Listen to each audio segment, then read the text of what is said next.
Well, it was amazing, for me because I was in Pancrase and it was very sportsman oriented, and it's a great place to learn because we had this honor code. We knew everybody, traveled with them. You fought every 6 weeks, so you wanted to beat people but not hurt them. Sure. And that was like this great, base for me to sort of learn martial arts. Cause once again, I was terribly afraid of fighting. Like I didn't, it took a lot for me to hurt somebody physically.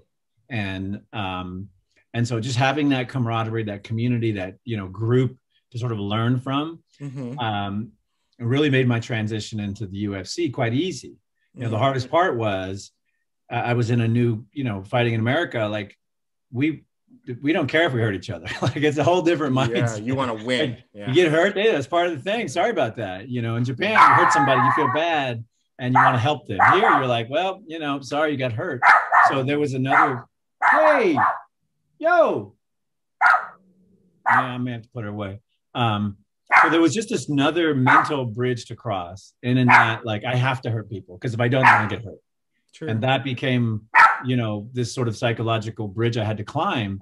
But once I did, and I decided like, hey, if I'm going to swing this sword and, then that's my business. Then it was amazing because not only did I commit to it, but I had this sort of martial arts, idea of what combat should be. Yes. And, unbeknownst to me, that was what we needed to get through, these media problems and, the initial marketing of 2 men enter, 1 man leave. Right. And, the human cockfighting, moniker that got attached to us. So, I became the perfect spokesman because I really believed in the arts and what martial arts could do for you and how it could develop you. And so, while the sport was like nosediving when I suddenly became a star in America, I didn't really see, my battle was in the cage, but I was way better than everybody. So I never worried about those moments. My real focus became like, how do we get this, recognized for the values that it really truly has? And how do we get, martial arts? And it was a new martial art. So we had resistance against the old martial arts. We had resistance against the sports guys. We had resistance against television. Right. So it's a great position to be in for me as a young warrior, because I saw the purpose was way bigger than me winning fights. For me, it was like, we've got to, and I would tell everybody who would ever listen, like, you don't understand what this has done for me. I was in prison and they'd be like, what are you talking about? And so I had the perfect story for the time, right? Because it was a very misunderstood sport.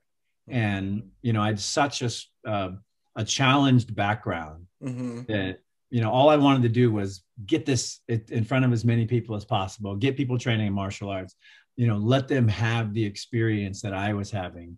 And, I would say that time period was one of the greatest periods of my life because it was way bigger than fighting. For me, the fighting, I knew I was going to win. Like I was the first super athlete. I was a super nerd. I had figured out what needed to be done on the fighting side. I could see way ahead of everybody else, but I couldn't figure out how to get the public to see it. And that became my bigger challenge. That's where I was really like, this is my purpose now. Yeah. Yeah. And it's fascinating though, because look, your record you say that, and I'm going to say this for you, but you say all that with no ego. This is a man who proved it. This is a man who proved it. Look at his record and look who he fought. And also it's all context is key too. So it's not only who you fought, but the time in their career. They were in their prime also, and you beat them all. So, and in remarkable ways, some of them, it's just amazing what you achieve. So I want to say that really quick, but also I want to, if you can expand on that, how was it that, again, so like you started in Japan and you touched on some of those earlier influences there. And then you did have, the Lion's Den, but your philosophy was way more cerebral. And I say that not to defame them, but it was. And then you eventually, I guess, parted ways and started working with Maurice Smith and some other folks, right? But how did you make that leap light years ahead of them? What was it that made you think differently to do that? I think it was two things. The first one was, you got to remember, this is an era of tough guys. So it was more of, if you were tough, you could do this. And problem was I wasn't tough. Like I was a big, strong athlete, who was passionate. but I wasn't like a tough guy. Sure. And so I kind of was, different in the mindset. Didn't have a big ego. I didn't know how to fight, so I had nothing. And then I had no real martial arts training. So I didn't have any base that I believed in that had value. I had zero. So when I came into it, I realized like, I'm not a tough guy. So I got to be better conditioned, better athletic, better mindset. And then I wasn't tied to anything. Be like, does that work? Okay, well, show me. And then I would make people prove it to me. And then the other thing, which, came from the streets, is I could tell when people weren't being truthful. Like I could tell by reading people. So when I went in search of this knowledge, and I used the same tools that I used in prison, writing, journaling, documenting, studying. When I brought that mindset into this world, I could tell when people didn't know the truth. Yeah. I'd be like, well, how does this work with the biomechanics of the human body? And they'd be like, I don't know. Or they'd make something up, and I'd read them and I'd be like, that's not true. And I'd write it down. And so, after a few years of writing it down, at first I was the only guy who had a notebook, because everyone else was too tough. They were too tough to carry a notebook around. And now everyone does that. But at the time, it was counterculture. So I just came with this different idea because I wasn't tied up in this being a tough guy thing. Yeah. And it just changed the dynamic. So I took this very scholastic, very scientific, approach. And then the beauty of martial arts is you get an instant result. It's not like you got to wait 10 weeks. It works or it doesn't. If it doesn't work, you get smashed and it hurts and you go, wow, that wasn't good.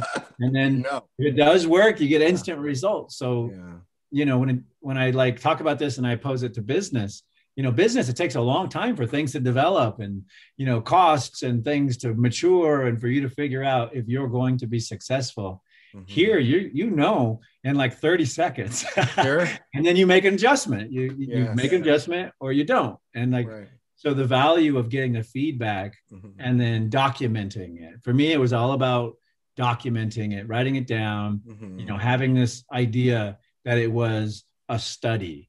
And the goal of the study was to complete it, to create a complete martial arts system that had no, weaknesses and maximized your body and had all these different components to it. And I thought we were all on the journey. I realized that it was just me. Right. Sure. But hey, it worked for you, It worked great. Yeah.